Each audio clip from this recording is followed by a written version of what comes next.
امروز اومدیم یک دوبلکس فوق‌العاده شیک و کلید نخورده رو بهتون معرفی کنیم. با ما همراه باشید. خب در پذیرایی ساختمان هستیم، طبقه همکف. اینجا یک پذیرایی 4 گوش رو داریم، کابینت‌های چوب از نوع کلاسیک، یک سینک 2 قلو، شیرالات بسیار زیبا و اهرمی، کابینت‌ها بسیار جادار. با من همراه باشید، این خوابم با هم ببینیم. خواب رو داریم کاملا کاغذ دیواری شده، نورپردازی شده، حمام مستر، درب شیشه‌ای و بسیار شیک.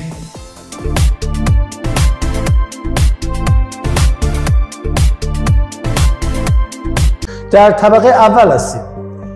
در طبقه اول یک آشپزخانه مجزا رو داریم، یک باکس گاز رومیزی، شیرالات اهرمی، 2 تا خواب اول،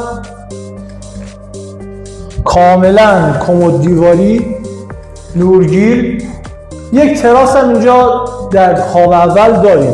با هم بریم داخل تراس.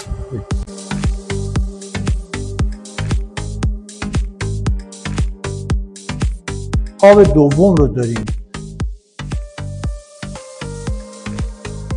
بریم اونور ساختمان. یه فضای نشیمن جمع و جور، سرویس ایرانی رو داریم با روشویی کمددار و آینه دار.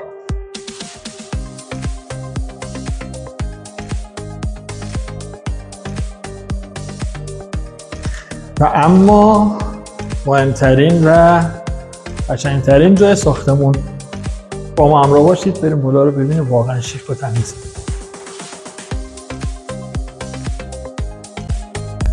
شیکترین و قشنگترین جای ساختمون، یه آبنمایی که نورپردازی شده، شیک، مرتب. بیاین با من. پیت فایر رو داریم این وسط برای دور همیای خانوادگی تو زمستون خیلی عالیه بچه‌ها. و یه باربیکیو که همه چیزش مشخصه، جالب و شیک. قسمت هم یک سرویس هم داریم. چقدر این روف گاردون به این ساختمون و به این نما میاد، کاملا زیبا، شیک.